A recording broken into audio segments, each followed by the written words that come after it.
Tonight, over 200 people rescued from a cartel trafficking network hidden inside a Minneapolis port warehouse. The first call came, and the woman on the other end of the line was barely whispering. She spoke in a dialect of Guatemalan Spanish that the FBI field office translator in Minneapolis had to strain to understand. And what she described sounded, at first, like something out of a nightmare rather than an active federal case. She said there were 40 people locked in a basement beneath a seafood distribution warehouse on the north side of the city's inland port district. She said some of them had been there for 3 weeks. She said the children had stopped crying days ago, and that was the part that scared her most. The translator, a veteran of 9 years named Clara Delvaux, did not go home that night. She flagged the call to Special Agent Marcus Oren, who ran the FBI's human trafficking task force out of the Minneapolis field office. And Oren did something unusual. He didn't pass it up the chain immediately. He didn't file it into the queue of tips that cycled through the office every week, most of them leading nowhere. Instead, he pulled surveillance records on the warehouse address the woman had described, a nondescript building on a gravel lot near the Upper Harbor Terminal.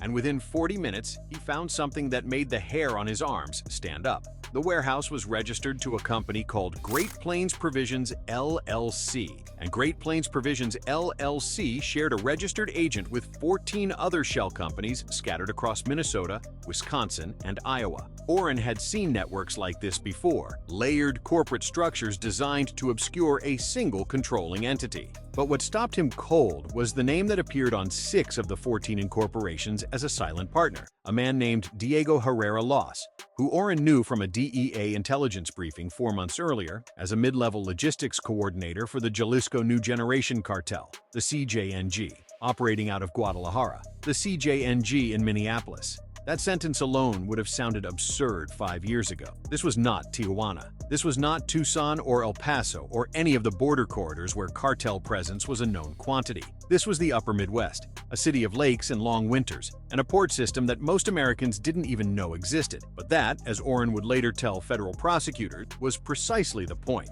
And the CJNG had learned something that other criminal organizations were slower to grasp. The best place to build an operation is the place no one thinks to look. What followed over the next 11 days was one of the most intensive and quietly coordinated federal operations in the recent history of the Upper Midwest, and it ended in a pre-dawn raid that would rescue over 200 people from a network of captivity sites spread across the Twin Cities metropolitan area. But the raid was not the story, or at least, it was not the whole story. The whole story was about what investigators found once they started pulling at the threads of that network, and who those threads connected to, and how a major cartel trafficking pipeline had managed to embed itself in a community already fractured by political tension and public distrust of institutions. To understand what happened in Minneapolis, you have to understand the port. Most people picture Minneapolis as a landlocked city, but the Upper Harbor Terminal on the Mississippi River has been a functioning commercial port for over a century, handling grain shipments, aggregates, and industrial materials. In recent years,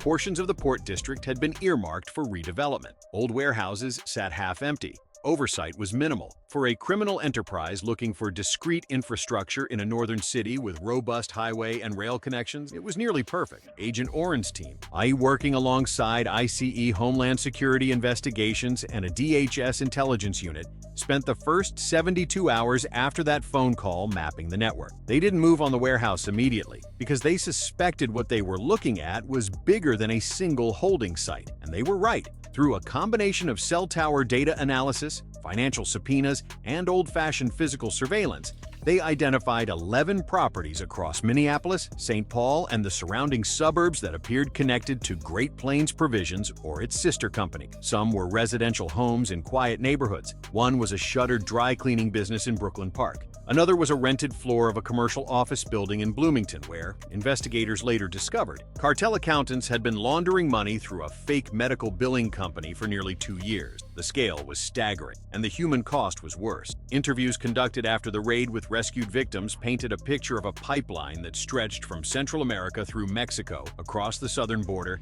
and then northward along Interstate 35 through Texas, Kansas, and Iowa into Minnesota. Migrants, many of them from Guatemala, Honduras, and El Salvador, were promised legitimate work in meatpacking plants, restaurants, and construction. Instead, upon arrival in the Twin Cities, their documents were confiscated, and they were forced into labor at cartel-controlled businesses or held in debt bondage. Women and girls, some as young as 15, were trafficked into forced sex work. Other men were put to work in methamphetamine packaging operations and told that any contact with police would result in the murder of their families back home. The woman who made that first phone call, who investigators would identify only as Rosa in court filings, had been smuggled across the border 7 months earlier with her 2 children. She had paid $11,000 to a coyote network affiliated with the CJNG, believing she would be delivered to a cousin in Chicago. Instead, she was taken to Minneapolis and told the debt had increased to $35,000. Her children were separated from her and held at a different location. Rosa was put to work cleaning cartel-associated properties 18 hours a day. She made the call from a prepaid phone she had stolen from a guard's jacket while he slept. Now, here is where this story takes a turn that separates it from a straightforward law enforcement narrative, because the political context in Minneapolis during this period was anything but straightforward. The city's 5th congressional district had been a flashpoint of national political controversy for years. Representative Nadira Samatar, a fictional name used here, to represent the type of polarizing political figure whose district became a battleground for competing narratives about immigration, law enforcement, and community trust, had been a vocal critic of ICE operations in the Twin Cities. Her office had publicly opposed federal immigration enforcement actions in the district, arguing they terrorized immigrant communities and discouraged cooperation with law enforcement. Community organizations aligned with her position had organized Know Your Rights campaigns and, in some cases, had actively warned undocumented residents when ICE operations were rumored to be imminent. This created an almost impossible paradox for investigators. The very communities most victimized by the trafficking network were also the communities most distrustful of the federal agencies trying to dismantle it. When ICE agents conducted preliminary interviews in the Cedar Riverside neighborhood and along Lake Street, doors closed. Witnesses recanted. Community leaders who had spent years building resistance to federal immigration enforcement were not about to distinguish between an ICE raid targeting trafficking victims and an ICE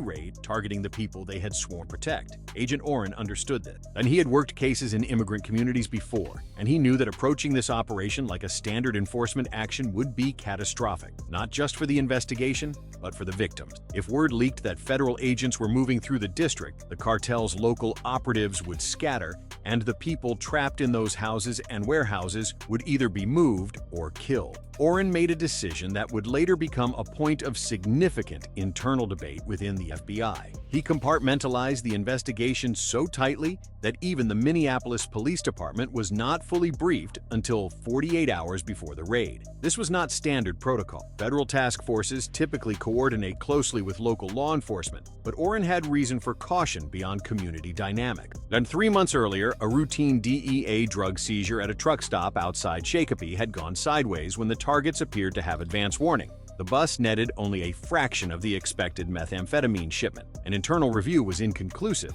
but Oren and the DEA's Minneapolis bureau chief, a no-nonsense career agent named Danielle Whitford, shared a quiet concern. Someone with access to law enforcement communications might be feeding information to the network. That suspicion would prove warranted, though the answer, when it came, was not what anyone expected. As the task force prepared for coordinated raids on all 11 identified sites, the cyber forensics team working out of the FBI's regional computer lab in Brooklyn Center made a discovery in the metadata of encrypted communications recovered from a cloud server linked to Herrera loss. The messages, sent through a modified version of a popular encrypted platform, included a thread between Herrera Loss and an individual identified only as Hielo, the Spanish word for ice, a dark joke that investigators did not find amusing. Hielo had been providing Herrera Loss with scheduling information about federal enforcement operations in the district. Not detailed operational plans, but enough to tell the cartel when heat was coming and when it was safe to move product and people. The digital forensics team traced Hielo's device signature through a chain of VPN relays that dead-ended at a server in Romania. But a parallel financial investigation provided the breakthrough. Payments from one of the Great Plains Provision subsidiary accounts had been routed to a prepaid debit card that was used, among other places, at a gas station 3 blocks from the Minneapolis city government complex. Further analysis connected the card to Alderman Victor Ruiz Castellano, a second-term city council member who represented a ward in the northern part of the city and who sat on the council's public safety committee. The corruption angle transformed the investigation overnight. Federal prosecutors from the District of Minnesota obtained sealed warrants. Ruiz Castellanos' communications were monitored for 6 days, during which he made 2 calls to a number associated with a known CJNG facilitator in Dallas. In one of those calls, partially captured before the encryption engaged, Ruiz Castellano referenced the port thing and said that the feds are busy with something else right now, an apparent reference to a separate, unrelated fraud investigation that was consuming resources in the field office. An elected official actively protecting a cartel human trafficking network, sitting on a public safety committee, voting on police budgets and community policing initiatives. The irony was not subtle, and neither was its danger. Ruiz Castellano's position gave him just enough access to law enforcement planning to serve as an effective early warning system, and it meant that every delay in acting increased the risk that he would detect the investigation closing around him. The raid was set for November 4th, a Tuesday, at 4:30 in the morning. Now, the operational plan called for simultaneous entry at all 11 sites using a combined force of over 300 personnel from the FBI, ICEHSI, DEA, DHS, and 4 SWAT teams drawn from federal and county tactical units. Black Hawk helicopters were positioned at 2 staging areas to provide aerial support and rapid transport. The coordination required was immense, and the margin for error was essentially zero, because if even one site was alerted before entry, people would die. Orrin barely slept in the final 48 hours. Neither did Whitford, who was personally commanding the DEA element targeting the 2 sites where meth packaging operations were believed to be running. In a pre-operation briefing at the FBI's command post, a converted conference room at a hotel near the airport, Orrin addressed the assembled team leads with a directness that several later recalled as the most intense moment of their careers. He told them that behind the doors they were about to breach, there were children. He told them that some of the people inside would be terrified not of the cartel, but of the agents coming to rescue them, because everything they had been told about American law enforcement was designed to make them afraid. He told them to be precise, to be fast, and to remember who the enemy was. At 4:32 a.m., they went. The warehouse on the port was the primary target, and what the SWAT team found inside would haunt several of them for years. The basement was divided into partitioned sections using plywood and plastic sheeting. 47 people were recovered from that single location, but including 11 children under the age of 12. The conditions were squalid beyond description.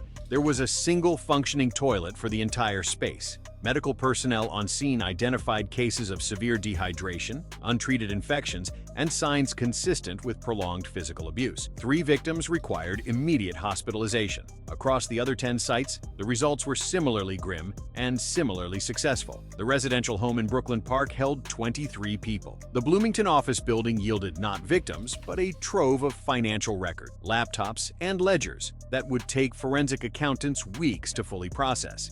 A house in Richfield that appeared unremarkable from the street contained a concealed sub-basement where 31 women and teenage girls had been held in conditions prosecutors would later describe as functionally indistinguishable from imprisonment. In total, 206 people were rescued. 19 suspects were arrested, including 12 with confirmed CJNG affiliations. Diego Herrera Los was apprehended at a rented townhome in Aiken, where he was found with 3 phones, over $200,000 in cash, and a loaded firearm. He did not resist arrest, though he reportedly smiled at the agents and said nothing. Alderman Ruiz Castellano was arrested at his home at 4:45 a.m. by FBI agents executing a separate warrant. His wife, awakened by the commotion, asked the agents if there had been a mistake. There had not. The aftermath was seismic. The political landscape in Minneapolis, already strained by years of tension over policing, immigration, and community trust, fractured further. Community leaders who had opposed federal enforcement operations were confronted with the reality that those operations had rescued hundreds of trafficking victims from their own neighborhoods. Critics of federal overreach argued that the investigation's secrecy, particularly the decision to exclude local police, demonstrated a dangerous contempt for community oversight. Supporters of the operation pointed out that the secrecy had been necessitated by active corruption within local government. Representative Samatar's office released a statement calling the trafficking network abhorrent, while reiterating concerns about the broader impact of federal immigration enforcement on community trust. The statement did not address Ruiz Castellano's arrest directly, though the alderman had been a political ally.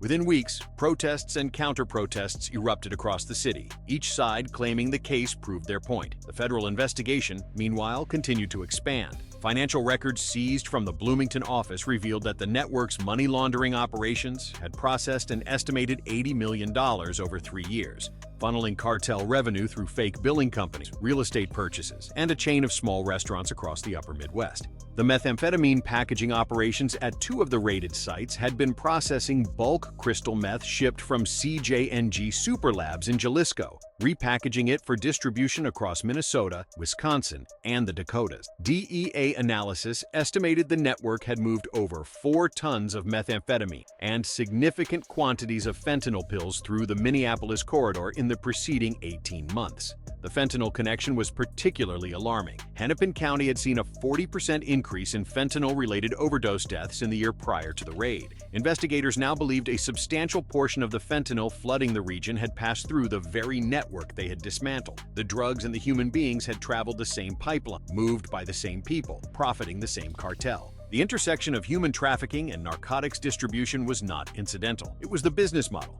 Herrera Los was indicted on 47 federal counts, including conspiracy to commit human trafficking, money laundering, drug distribution, and racketeering. Ruiz Castellano faced charges of conspiracy, obstruction of justice, and acting as an agent of a foreign criminal enterprise. Both awaited trial in federal custody. 16 of the other 19 arrested suspects entered plea negotiations. For the victims, the road forward was agonizing and uncertain. Many had no legal immigration status and faced the possibility of deportation to the countries they had fled. Federal prosecutors worked with immigration courts to secure T-visa, a special category for trafficking. But the process was slow, and the bureaucracy indifferent to urgency. Rosa, the woman whose whispered phone call had started everything, was reunited with her children within 72 hours of the raid. She applied for a T-visa and, as of the last available information, remained in protective housing in an undisclosed location in Minnesota. Agent Oren, in a rare public statement after the indictments were unsealed, said something that cut through the political noise surrounding the case. He said that the people rescued from those buildings did not care about anyone's political platform. They cared about whether someone was coming for them. And for 206 human beings locked behind doors in the middle of an American city, someone finally did. This story, and the questions it raises about how criminal networks exploit political division, institutional distrust, and the invisibility of vulnerable people, does not end with an indictment or a raid. It ends with a city forced to confront what was happening in its own shadow. Whether that confrontation leads to meaningful change or simply to louder arguments is a question that belongs not to investigators or prosecutors, but to every person who lives in a community and chooses what to see and what to look away from. If this story resonated with you, share it, not because an algorithm demands it, but because 206 people deserve to have someone notice. Leave your thoughts below. And remember, everything you just heard is a fictional dramatization, but the crisis it reflects is profoundly real.